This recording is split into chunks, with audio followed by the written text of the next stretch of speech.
Hello, everyone. This is Amy Romero with the Vendor Liaison team for Virginia WIC. Welcome to the 2018 Virginia WIC Food List webinar. We're going to go ahead and get started right on time. And I'll introduce myself to those of you who don't know me. I'm the Vendor Liaison for the northeastern part of the state through Charlottesville and down to Danville. And in the room with me is Al Astley. He's on mute, so he can't say anything to you right now, but he is the liaison for Northern Virginia. And also in the room with me is Frida Bowling. She's the liaison for the Richmond and Peninsula areas. So we're going to get started here in a second. Please know that this webinar will go through at a moderate pace so that you can get on with your day, but we are going to be posting a recorded version of this webinar on our website. All right, so here's what we're going to discuss today. The reason we're here is because a new food list is going into effect on April 1st, 2018. This webinar is to introduce you to the major changes to the food list. Further information will be distributed in the retailer bulletin, which is coming to you in the next couple of weeks.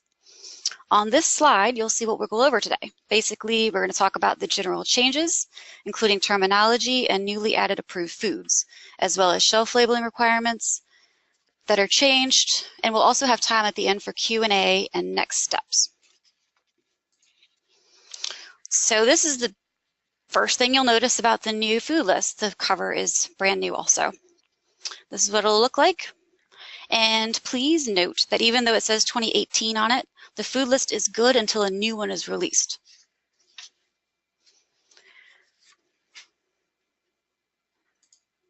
All right, so some of the big changes are the layout of the food list itself and the terminology within it. The new food list has a user-friendly layout for participants, and the tabs are now in the same order as the participant shopping lists. Another change is that the terminology that was in the last food list, such as the words allowed and not allowed, have been eliminated. We now use the words buy and don't buy, and a new user-friendly icon for each has been added to help identify eligible and ineligible foods. Package and brand images have been added to several food categories, and that means that the cereal section specifically has been expanded greatly because there's lots of brand images and the varieties are now included on the food list. An actual printed version will come to you soon, and you'll notice the first thing is that it is much thicker than previous publications. All right, so let's talk about brands. All WIC eligible brands include private label or store brands, national brands, and any brands, and it varies across food categories. In 2018, national brands have been added to the following categories: hot and cold cereals, peanut butter, cheese, and national brands are also added into two new food categories. That's whole wheat pasta and yogurt.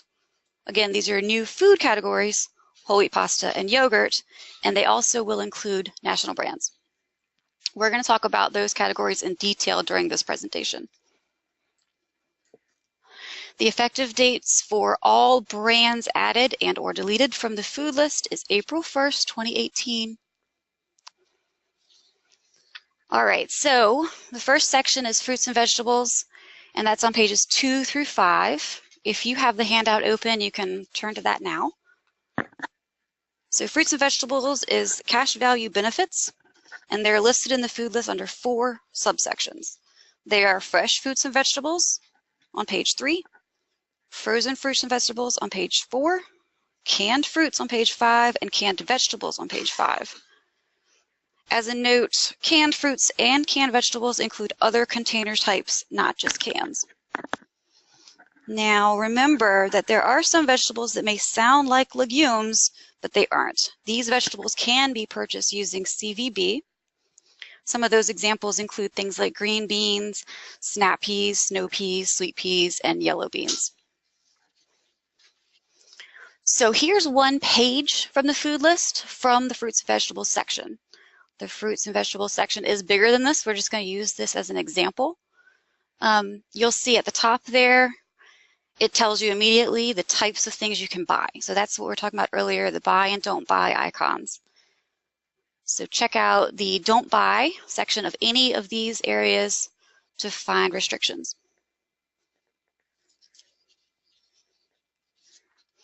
All right, moving on to whole grains. These are on page 6 through 11. Product images were added to the food list for bread, pasta, and tortillas by brand and type. Whole wheat pasta has also been added as a whole grain option. This can be in any size or shape, for example, rotini, elbow, or linguine, as long as it's an approved private label brand or any of the national brands that are shown on the slide. Some other things while we're talking about whole grains, shelf labels are not required for whole grains. This is a change because it used to be required on bread, so it will no longer be required on bread or any whole grain items. And we are going to have a summary of shelf label changes at the end of this presentation. Participants can purchase the approved national brands or store brands in 16-ounce containers. Selected private label brands of whole wheat pasta are listed in the food list. And you can always check the food list for eligible brands of whole grain pasta, bread, and tortillas. So we're going to just check the one page in the whole grain section for whole wheat pasta. So again, you can see the buy area there, and here's how it looks with the new layout with brand images and varieties. All right, for legumes, shelf labels are no longer required on dried or canned beans. This is a change. We used to require labels on both dried and canned beans. They are no longer required as of April 1st. All single plain varieties of beans are approved. They must be in 16-ounce packages for dried beans and 15 to 16-ounce packages for canned beans. For the peanut butter, they're approved in 16 to 18-ounce jars, and we have now added national brands of peanut butter, specifically just Reese's, Peter Pan, Skippy, and Jif. Now these images are not in the food list, so I'll say it again. The brand names are Reese's, Peter Pan, Skippy, and Jif. Participants have the option to purchase any WEC-eligible brands, so they can now purchase these national brands or the private label brands. Shelf labels are still going to be required on peanut butter.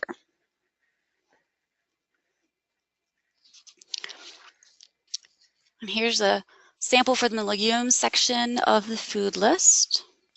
So you can check out the buy and don't buy this way. And also please note on the right side there, next to peanut butter, you'll see the WIC emblem, and that is still the same as before. If you see it in an area, that means the shelf label is required in that section. All right, so for dairy and milk alternatives, page 14, cow's milk, shelf labels are still required on 1% and fat-free in all sizes that are approved. That includes gallons, half gallons, and quarts. No shelf labels are required for specialty milk. Specialty milk includes lactose-free, ultra-high temperature, and soy. And as a reminder, soy milk is brand specific. Approved flavors are original or vanilla, and the brands are 8th Continent, Pacific Natural Foods Ultra Soy, and Silk. Here's the section that we're talking about here. Now, note that the eggs we didn't mention, that's because nothing has changed. The same restrictions apply. And you'll see the WIC emblem there next to cow's milk, so they have to be labeled.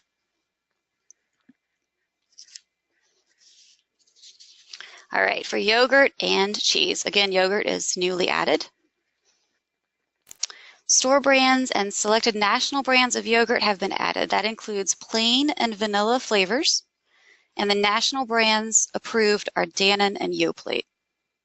The approved size is 32 ounces, and prescriptions could be for whole, low-fat, or non-fat. Organic and Greek yogurts are not allowed. And as for the cheese, Kraft has been added in the varieties listed in the food list. And since national brands have been added, participants now have the option to purchase any approved brands of cheese or yogurt and are not restricted to the private label brands.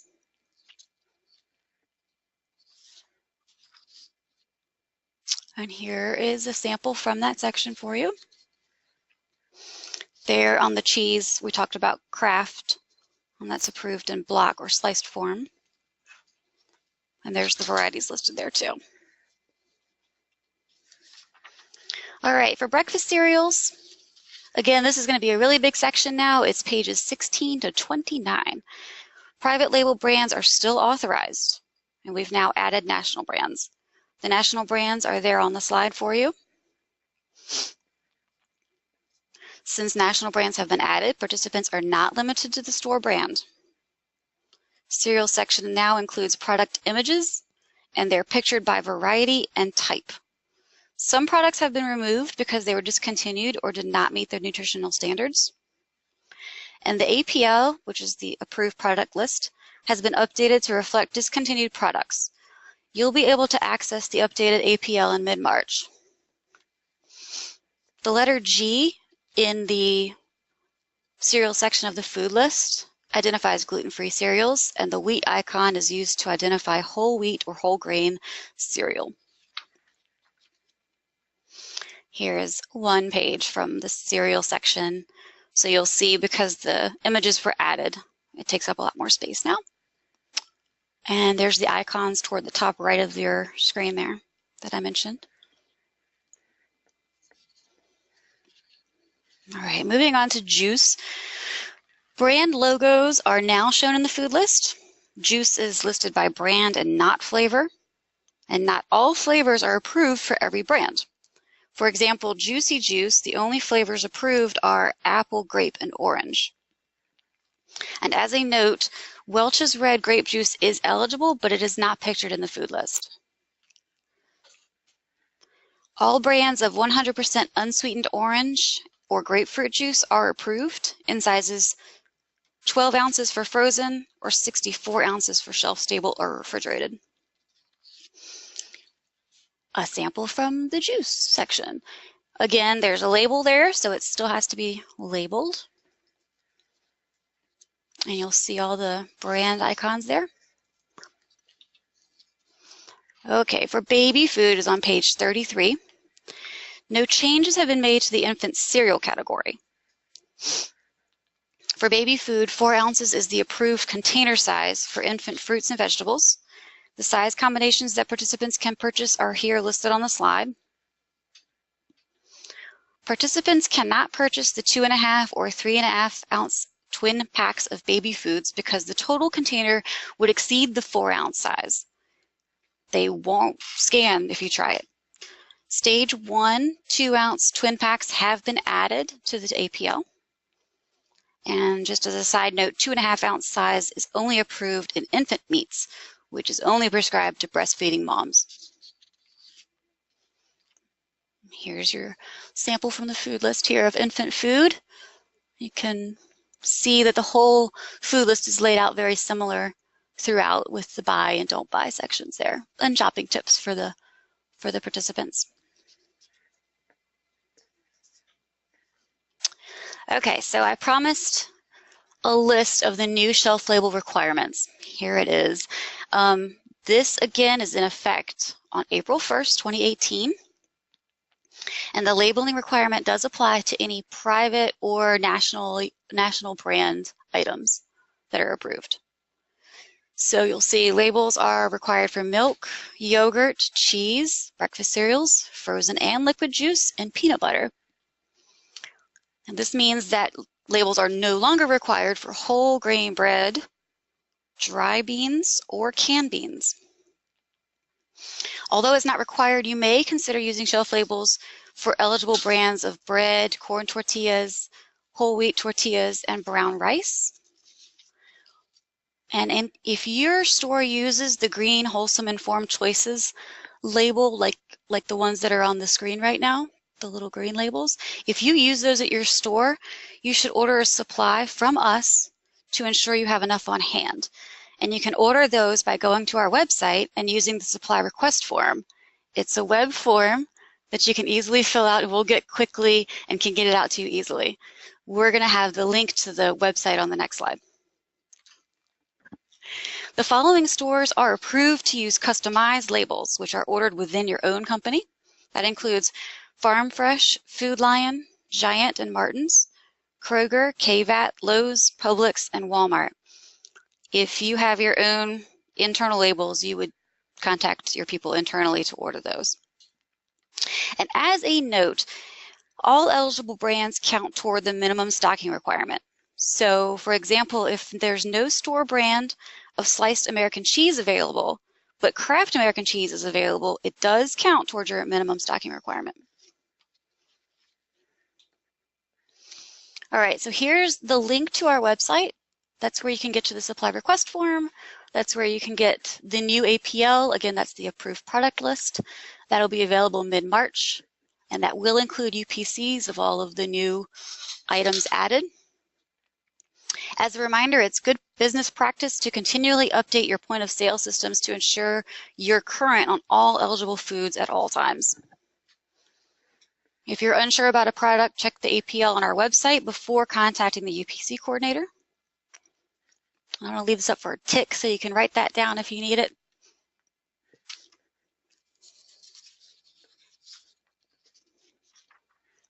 All right, so for next steps, this is the next steps for us here at the State WIC office. We will send an initial supply of food lists out through the mail soon. We're not sure exactly when, but it will be soon.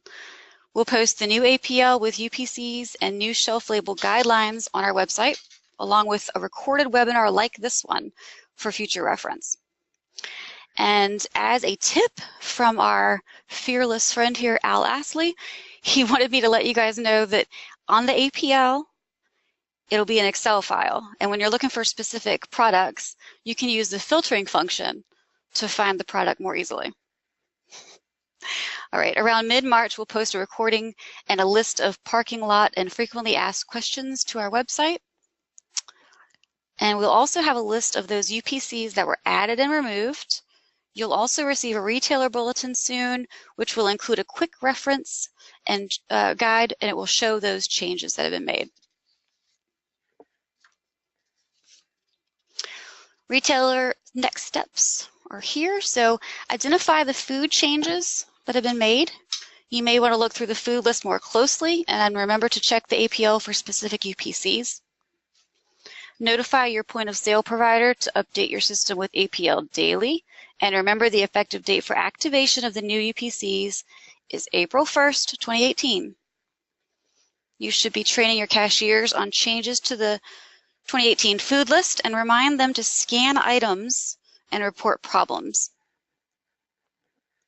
Remove shelf labels from all eligible brands of canned and dried beans and whole wheat bread. And stores that use state-issued labels should order supply online, as we discussed. Update shelf labels as required for all eligible brands within food categories. You can discard the old 2016 food lists and don't discard the formula flyers. And place the new food lists when you get them at the registers. Additional supplies of food lists can be ordered online after you receive the initial supply. All right, so we're getting close to the end, and I'm going to see if we have any questions. We have one question. Oh, that's small. Okay, I can see it. It says, is there a rollover period or grace period for items that have been removed from the food list? No, on April 1st, anything that was removed will no longer work. All right, does anybody else have any more questions? You can type it in real fast. Look at typing it in fast. Thanks, Steve. Steve asks, are there shelf labels required when the icon is printed next to a food category, i.e. not required for baby food? Oh, thank you, only. Yes, so shelf labels are required when the icon is printed next to the food category. You're right. So on baby food, you did not see a WIC emblem next to that. That means you don't need to label those. You can, and if you choose to do it, you have to do it all the way throughout the whole category. So same with like fruits and vegetables. If you chose to do to label one fruit, you'd have to label all fruits and vegetables. Are there any more questions? I'll give you 4 seconds.